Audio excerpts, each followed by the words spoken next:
And hello, everyone. How are you doing? It's Dave Bondy. Good Wednesday, September 13th, coming at you. Keeping it real, my show that I do on now Sunday and Wednesday nights. Thank you for all of you who are watching, who are paid supporters. If you're not a paid supporter, please consider doing so. $5 a month. You can quit at any time, helping me with my independent journalism, bringing the stories that the mainstream media is not focusing on, and also telling stories through real people. That's what it's all about. And if you've noticed, since I've been doing this since April, I've had several segments on human trafficking because it is a major, major issue that the media touches on at times, but really does not give the credit it's deserved and the impact it's having on society. So I'm bringing in today two people who are trying their best to bring awareness and make a difference and to help people. So I'm going to bring them on the screen right now, and here they are. Citizens Against Human Trafficking. Hello, ladies. I'm going to have you introduce yourself. I'm Andrea Pascal. I'm Robbie Rodriguez. Okay, good. Great to have you here. Now, a little background. How did your group, and is it your group? Are you together on it, or one of you the organizers? So I run Citizens Against Human Trafficking. And I am a co-founder of Great Lakes Patriots. Okay. So when did Citizens Against Human Trafficking actually get started? When did it come about to be an official group? After July 4th, I went and seen The Sound of Freedom, and I already had a previous group. It was just called Citizens Against, and we were in a whole different fight against illegal aliens moving into Alma. I'm sure you heard about that one. Yeah, absolutely. Yeah, when I was we fought and fought. Sorry, go ahead. When I was at the TV station, I covered that story, but I wanted to go really in depth on that story, and my TV station wouldn't let me. So I'm glad we need to talk about that at another time. But sorry to interrupt. Oh no, you're good. We fought and we won a lot, and then at the end of the day, the city council just did what they wanted, and the facility ended up going in. So there was like a big blank area where nothing was being done. And then after I seen The Sound of Freedom, it just hit me like there's got to be something we can do for these kids besides just share the movie. And I figured if we can raise money to donate to the organizations to actually work with these children, work with the victims and help them and rehabilitate them, then that's actually making an impact. So that's what I want to do. And Andrea is right on board with it. And so as soon as she reached out, she said, would you please help me with this? And I said, of course. How am I going to say no? Number one, I've supported her since the beginning. And then, her passion when she called me, and of course the effort, it's all going to go local. I mean, this is going to be wonderful. What is the goal exactly of the group? Is it to educate? Obviously it's to save children, young people. What is the exact, if you had a mission statement, I guess you would say? To raise money for organizations that work with the victims of human trafficking, and also to help raise awareness, because a lot of people don't understand exactly what goes on with human trafficking. It could be in your own family. It could be someone who's kidnapped. So many different attributes to it. And I want to bring this up now because many people could be watching, but Drea, this is not political, right? Because something like this heinous and that's happening, it doesn't matter what side of the aisle you're on. It's just evil, and everyone should be speaking against it. I couldn't agree with you more. I definitely don't think it's political. I think a lot of people like to politicize, of course, anything that comes out now. But this affects everybody. And I think that's another thing that's kind of a myth, is that this is only affecting certain demographics. This spans across all demographics, not only in the victim base, but in the people who are using it. I mean, there's a reason why we have sex trafficking or trafficking humans in the first place, right? We have somebody who's utilizing that service.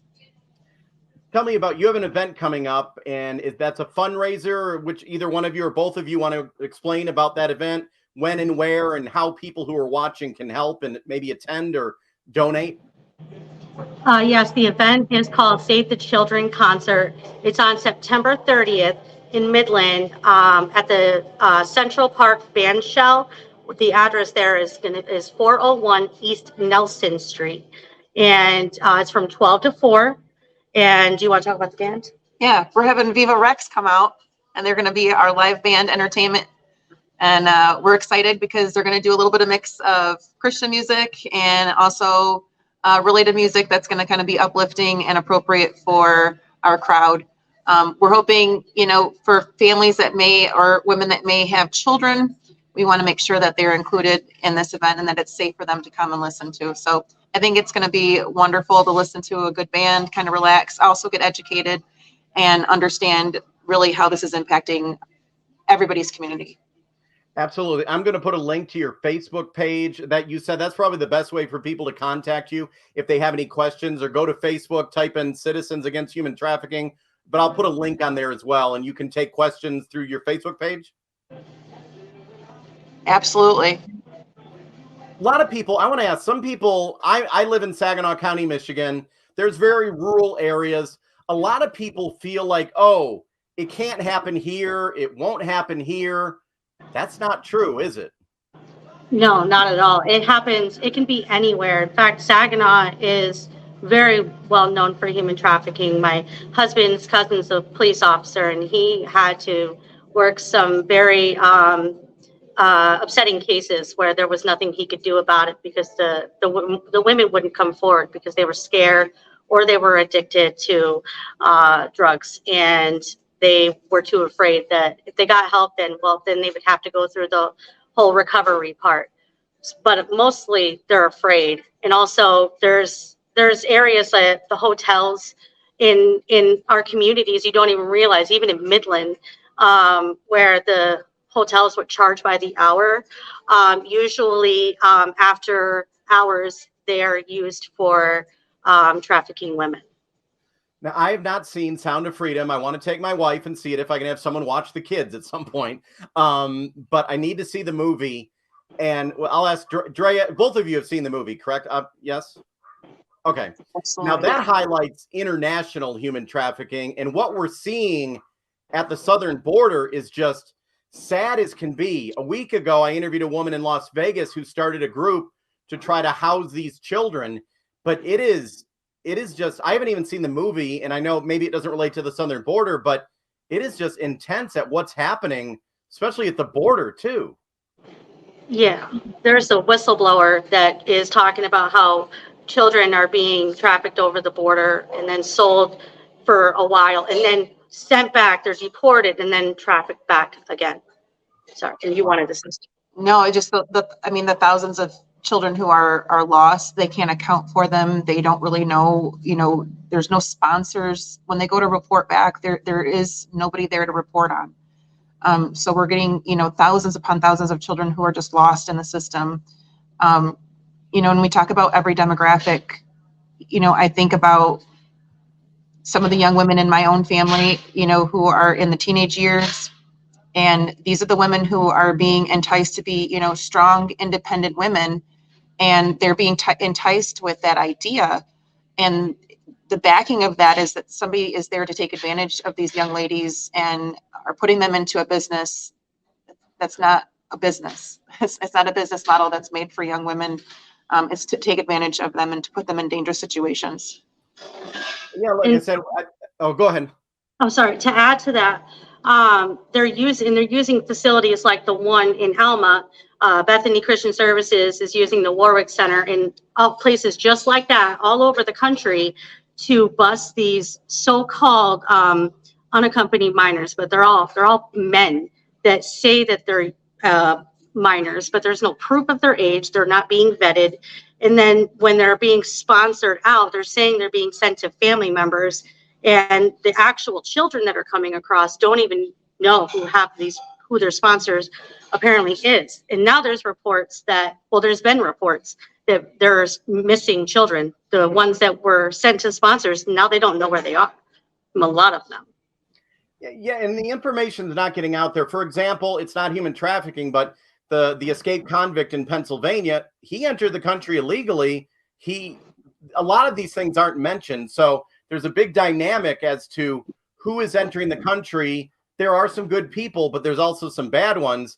So there's a lot going on every level. Like the woman I interviewed a couple months ago, she ran away from home. She went to Florida hoping to have a better life, and she got caught up with a man who was trying to help her, and it turned into human trafficking. So it's not always when I was a kid, the white van and here's some, you want to play with my dog, kid.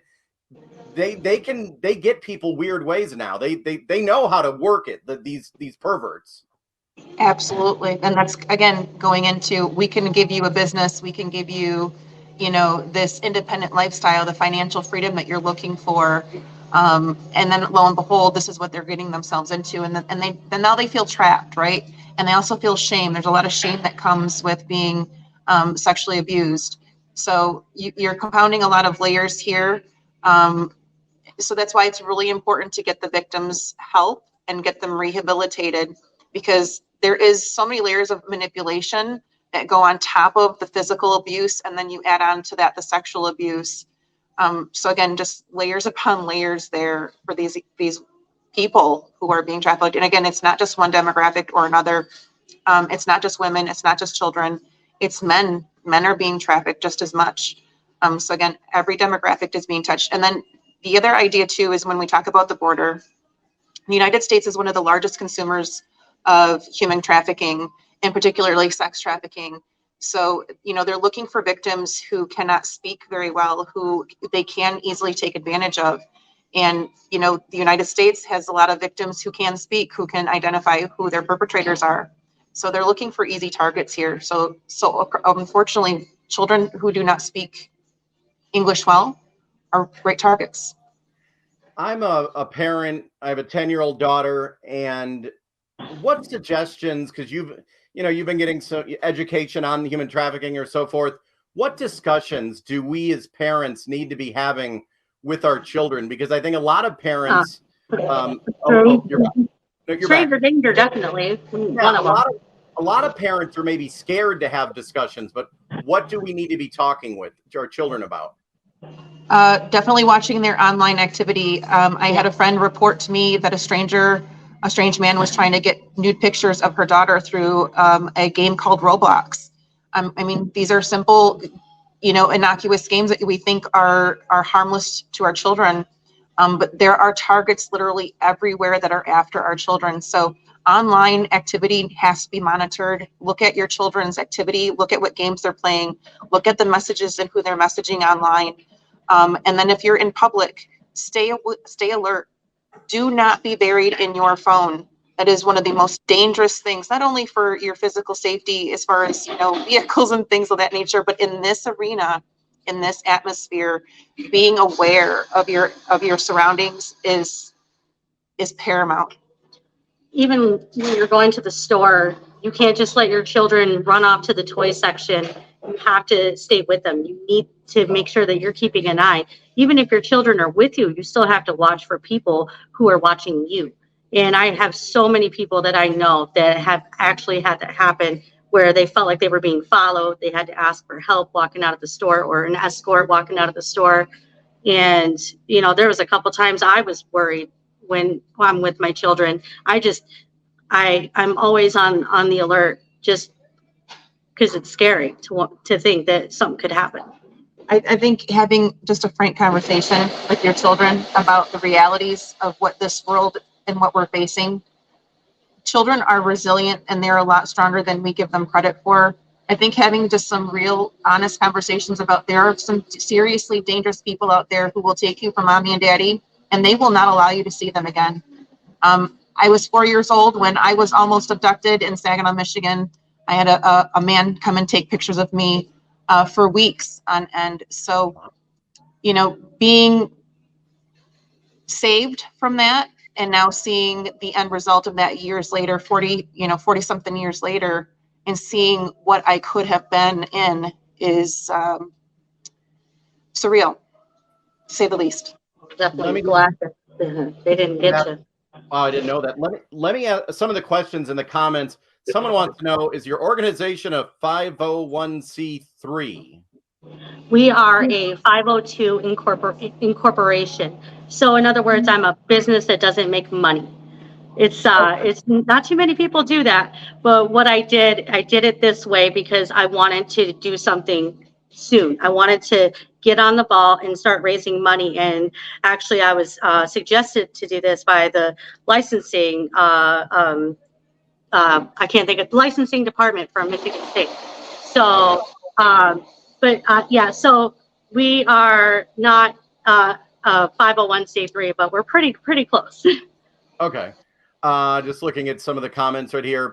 Someone watching in Missouri saying it happens there. It happens everywhere. I mean, you name probably the county, it doesn't matter. Real quick, you mentioned about a mom. I don't know if you saw this story, but Sandusky, Michigan, about as rural as you can get. A mom was in a thrift store and a worker literally grabbed her girl, dragged the kid into the bathroom. I had the mom on a couple weeks ago. She was crying. The mom looked away for a minute and the guy grabbed her kid. So perfect example about how that can happen. In the bathrooms. I mean, Oh, yeah. even for my sons, when my sons were really small, I would go and sit outside the bathroom and I would check the bathroom first, right? If it was a single bathroom, if it's a multiple bathroom, I'm advising my kids, if you're in there and you feel strange, get out. Your gut's going to tell you something first before anything else does. So listen to that gut. So if you feel uncomfortable, listen to it and get out immediately.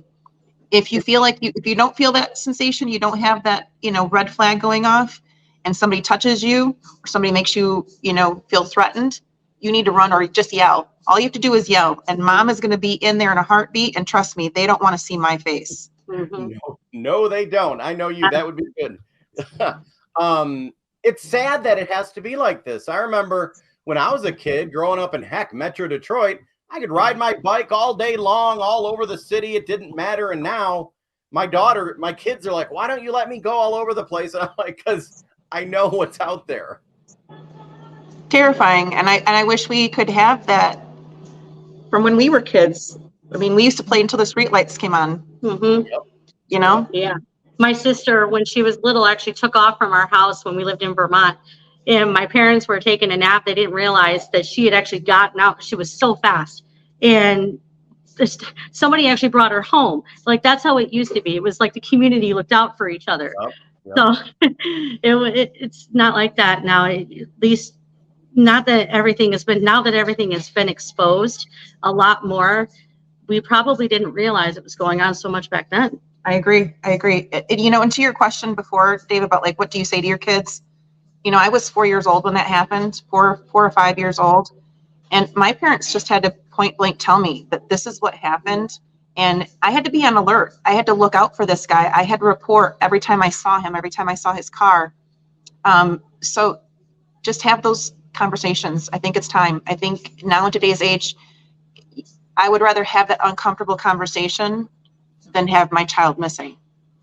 Mm-hmm. I want to bring up on screen. I don't know if you can see it. Is this your Facebook page? Yes, there it is. Good.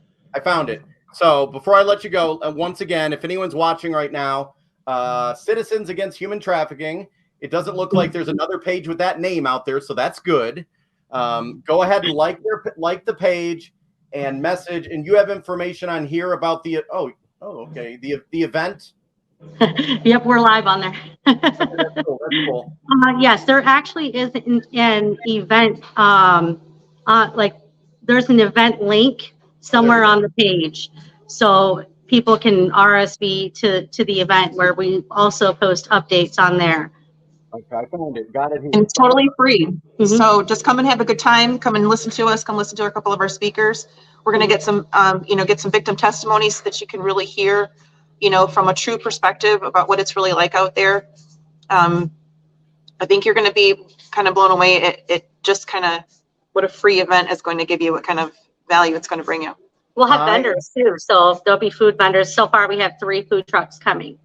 Well, you know what? I think I'm going to grab Katie and I think I'm going to be there. I don't think I have anything going on that day. So that's a Saturday. And I think you'll see me out there as well.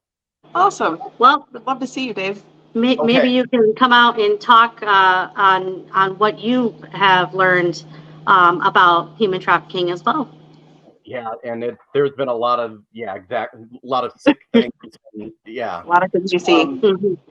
Well, thank you for joining. I'm going to put the link out. I will give you the official YouTube link later, but thank you so much. And because I know this takes a lot of time and you have a lot going on in your lives, and it's obviously, God's calling you to do this because you're doing it because you have a calling or a passion. Yeah, and it's definitely where you feel like God's shaking you and trying to point you like you need to do this. It was that kind of moment for me. I knew I have to do something. I have to help these kids, not just the kids, but also the adult women and the men. Anybody who's ever going through this, I just want to help. And so does Andrea, and so does so many others. And that's why we want to have this concert so people can actually come out and have that opportunity to do something. Someone in the comments just wanted me to send them the link, so I'm sending her the link. I think she's in Metro Detroit somewhere, but I think she might head up there. So hopefully this will help get That more would be people. great. And Come on out. I'll preview on my Facebook like a couple days ahead of time. Remind me, and then I'll get out there and I'll put a reminder, and we'll pack the park. Awesome. Yeah, like Yes. and share, I like like and that. share. I would love that. It would Pack be the awesome. park. I like that. Yes, that would be great. Okay, thank you so much. I will talk to you Thanks, Dave. both. Thank you. Okay, thank Thanks, you. Dave. Okay, thank you. Wow, two amazing women right there trying to make a difference. And they realize there is a serious problem going on in the United States. It has been for quite some time, but now people are speaking up about it. These two right here, they are trying to make a difference. And once again, let me bring it up on the screen. For those of you who weren't able to see it, Save the Children concert, 401 East Nelson Street in Midland, Michigan. Saturday, September 30th, 12 p.m. to 4.